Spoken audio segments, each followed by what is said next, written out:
वो मुझसे छुप छुप के किसी से बात करते हैं और मैं छुप छुप के सुन लेता हूँ। उन्हें नहीं पता, मुझे तो नाम भी पता है किससे बात करते हैं, एक आध का तो एड्रेस भी पता है मुझे।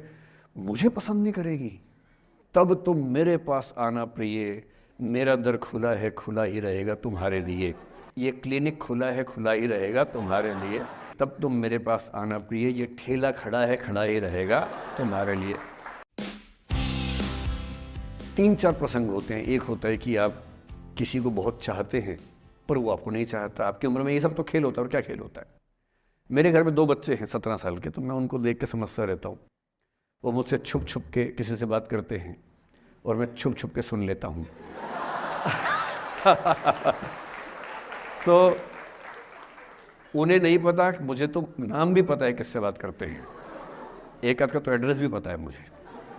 और मैं तो बच्चों को बोलता हूँ कभी जाना वाना हो तो मैं ले चलूँगा, चिंता मत करना, बोल देना कि ड्राइवर साथ में आया है, टेंशन मत लेना। तो मेरे तो बच्चे मेरे दोस्त हैं, मैं तो बड़ा दोस्ती के भाव में रहता हूँ। मेरा एक ही बेंचमार्क है कि वो जिस उम्र में जैसे हैं मैं कैसा था, और वो मुझसे अच्छे चल रहे हैं। उससे ज़्यादा उम्मीद मुझे करने में नहीं चाहिए। मैंने जो कुकृत्य 8वीं क्लास में किए थे उन्होंने 11वीं क्लास में किए, तो बहुत है। मैं ये क्यों मान के चलूँ कि वो देवी देवता पैदा होंगे? मेरे ही तो बच्चे हैं भाई। जीन तो मेरे ही है, तो कैसे देवी देवता हो जाएंगे?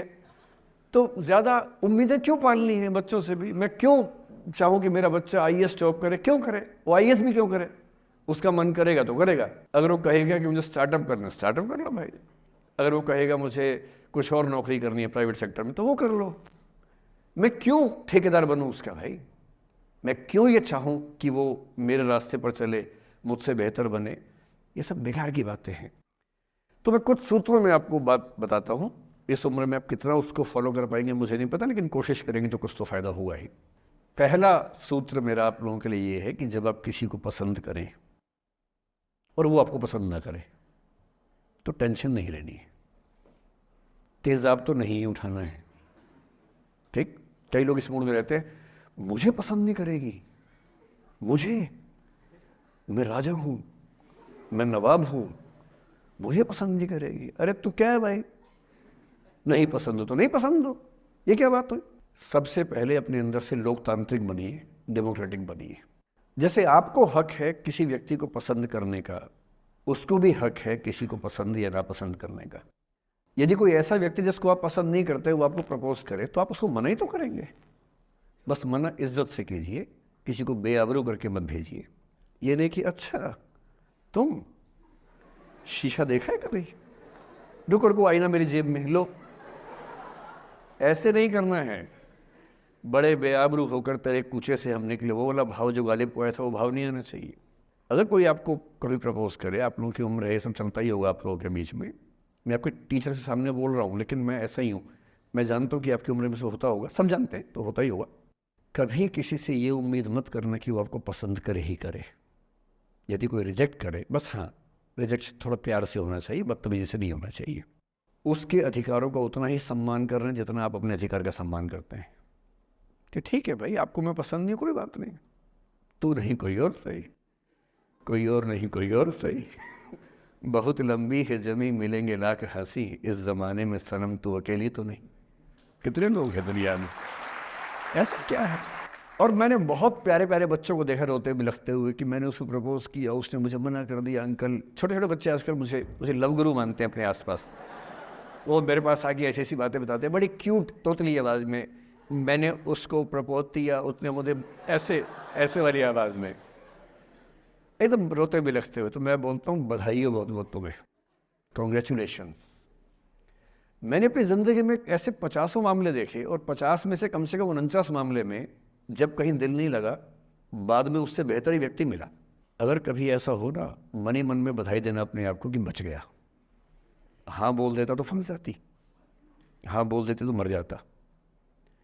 और मन में भाव वही रखना है, तो नहीं कोई और, सही बात है। स्ट्रेस नहीं लेना है। मैं जानता हूँ कि आपकी उम्र में आसान नहीं होता, आपको रात रात भर सपने आएंगे, बेचैनी होगी, करवटें बदलते रहे सारी रात हम, आपकी कसम आपकी कसम। ये सब ड्रामा होता है, ये फिल्मी गीत है।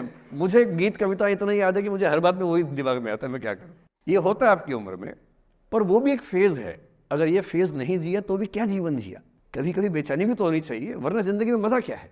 अगर हर चीज़ लिनियर है, हर चीज़ फॉर्मलाइज है, फिर मज़ा क्या है ज़िंदगी में। ये उठापटक, ये बेचैनी, ये घबराहट, ये तनाव, संतरास भी तो होना चाहिए कभी कभी ज़िंदगी में।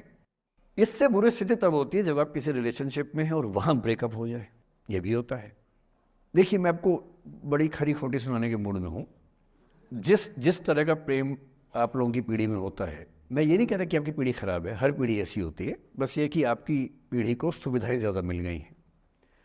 हमारी पीढ़ी में ना चिट्ठी लिख के भेजनी पड़ती थी, बड़ा रिस्क होता था। चिट्ठी लिखो कागज़ पे, फिर एक डाकिया ढूंढो भरोसे का, तो भरोसे वाला कुरियर बॉय या कुरियर गर्ल जाके चिट्ठी वहीं दे के आए जहाँ हमने कहा है। ये भी डाउट कहीं किसी और को दे के आ जाए। या कबूतर से बात करो, कबूतर जा जा जा, पहले प्यार की पहली चिट्ठी साजन को दिया। कबूतर का क्या भरोसा किसको दे के आ जाए। लेकिन कितना तनाव था उस ज़माने में। आपके ज़माने में क्या है, सीधे व्हाट्सएप निकाला, खटाक से भेज दिया मैसेज, और नंबर किसी से मांग लिया 1 सेकंड में। नंबर भी नहीं देना है तो किसी, कौन कौन सी ऐप होती है, मैंने सुना कुछ और ऐप्स होती है, मेरा नंबर वाली भी होती है, इंस्टा होता है, एक और भी तो कोई होती है वो जिसमें कार्टून जैसा मुंह बन जाता है, स्नैपचैट। हाँ, स्नैपचैट पे चले गए, मैंने सुना है कि उसमें नंबर भी नहीं देना पड़ता है, ऐसा कुछ चक्कर है, वहाँ ढूंढ लिया। किसी को कुछ कन्वे करना इतना आसान दुनिया में कभी नहीं हुआ था जितना आज आसान है। इन सब के ऊपर टिंडर है, बम्बल है, पता नहीं क्या क्या है, राइट लेफ्ट करते जाना है, उसी में कहानी शुरू। पर ये कहानियाँ जितने हल्के तरीके से शुरू होती हैं, मैं दावे से कह रहा हूँ कि 100 में से 99 अट्रैक्शंस 1 से 2 महीने में ख़त्म हो जाते हैं। क्योंकि आप जिसके प्रति अट्रैक्टेड थे ना, वो तो उसका बाहर का परसोना था। जहाँ परिचय गहरा होता है, असलियत सामने आ जाती है, और जब असलियत सामने आती है झेलना बड़ा मुश्किल होता है। आपके सपने टूट जाते हैं। आप जिस छवि पे दीवाने हुए थे वो छवि तो सिर्फ छवि थी, वो तो इंसान नहीं था वैसा। 99% केसेस में मेरा ख्याल है कि अट्रैक्शन 1-2 महीने में समाप्त होता है। उसके बाद तो एक बोझ है जो आप ढो रहे हैं। कभी कभी होता है कि दोनों का खत्म हुआ तो बात आसान है, कभी कभी किसी एक का खत्म होता है, एक का नहीं होता है, वहाँ मामला मुश्किल हो जाता है। तो ऐसा हो सकता है आपके जीवन में कि दूसरा साथी आपका ये कहे कि भैया देखो, मैं तुम्हारे साथ कुछ महीने से हूँ, पर मुझे अब अच्छा नहीं लग रहा, मैं ब्रेकअप करना चाहता हूँ।